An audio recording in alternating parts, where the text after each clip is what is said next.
Hello and welcome back to the Bristol Sword Squadron YouTube channel. Today we're going to be giving you a review of the Black Fencer Bowl hilted sabre. Hold it above so you can see that way. So this is my sword. We did a first impressions video a while back and we did promise a review. Unfortunately the coronavirus then happened, so the review video was delayed because we didn't get to use it. You may have heard of this pandemic. Yes.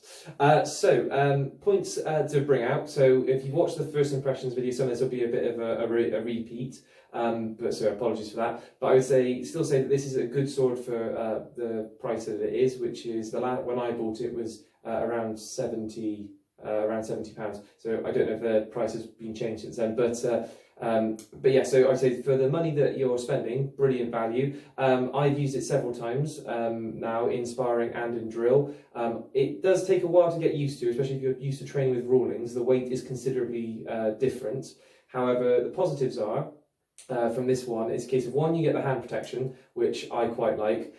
Two, you can fit a red dragon glove inside this with the thumb up the back grip, which I don't know if you can see from that distance, probably not, but you can easily get a red dragon glove in there, and of course red dragon gloves are brilliant for heavier sparring in a sense. And of course, with regards to using this, it is heavier, but since I've been training with it, I'm gradually getting used to that weight. Which means I'm able to last longer in sparring sessions and use it in more than one match now. So I'm positive, or at least hoping and willing, that given more training, I will be able to last a little bit longer with this, and my endurance using this blade will get better and better. I'll hand over to Matt to talk about being hit by it, because mainly he's the one who's been hit by it.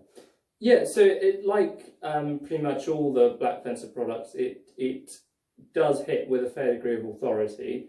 It doesn't thrust as well as something like a Rawlings would, which means that thrusts are quite painful when delivered, particularly if particularly if you're delivering them on a lunge and the other person is moving in. So that can be a problem. But then that's a problem with a lot of, that's a problem you'll find with steel swords. You'll find it with Black Fencer swords because they are made more rigid. That has advantages, particularly when you're actually using the sword. It does feel slightly nicer than maybe a more whippy plastic or synthetic sword, but you do need to bear that in mind when you're sparring with them. So you couldn't, for example, use these without a fencing jacket on, like you could the Rawlings, for example, because these will bruise up. You need some sort of protection, whether that's a solid sort of plastic protection, or whether that is, as I say, a padded fencing jacket or similar jacket.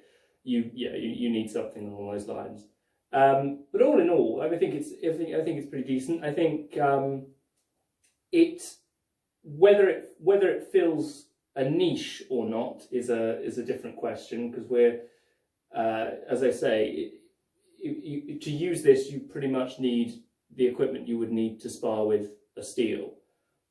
So whether you want to use a synthetic or whether you want to save your money and go straight on to a steel from something cheaper like a Rawlings is a question you're going to have to ask. Obviously, that also is going to depend on your club. If your club's a pretty heavy steel club, then it makes sense to go straight from steel. If like the club that we go to outside of this uses lots of synthetic swords, then it makes more sense to use something like this. And we've also said as well in conversations about this bit of equipment, in case of this is something, as it is quite niche with the Gymnasium Bowl hilt.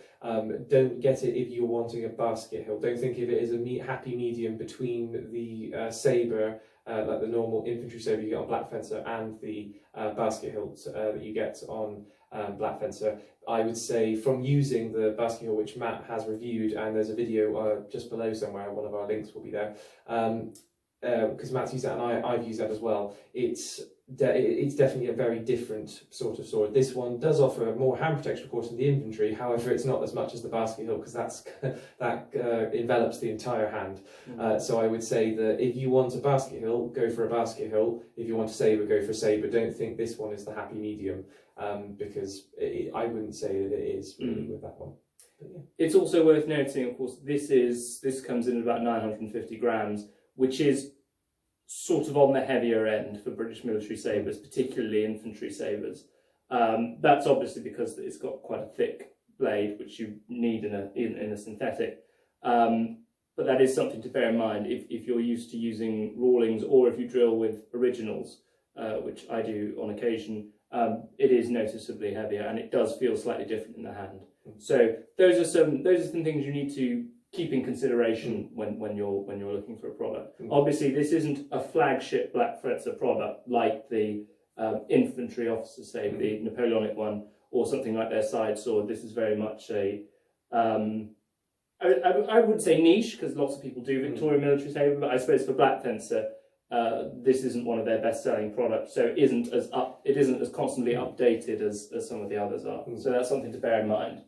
But I would say, personally, from my experience of using this, if you are doing Victorian sabre kind of things, for sparring wise, I would say it's brilliant to use. As I said, I'm gradually getting more used to it. I've fallen in love with it, and I use it in the majority of sparring sessions and drill now, because I've got quite used to it. However, I've still got to develop that endurance with wielding it. But yeah, so besides that, I would say it gets a thumbs up from me. If you are, again, only if you've listened to the entire video, don't just skip to this bit. If you listen to the entire video to take in all the points, because yeah, it is a great bit of equipment, but it does have its downsides. And you, just like with Matt was saying with clubs, it comes down to the individual practitioner really. It's up to you and what your club use, and what really is the best for your situation when you're training. But besides that, thank you very much for watching the video, and see you next time. Cheerio.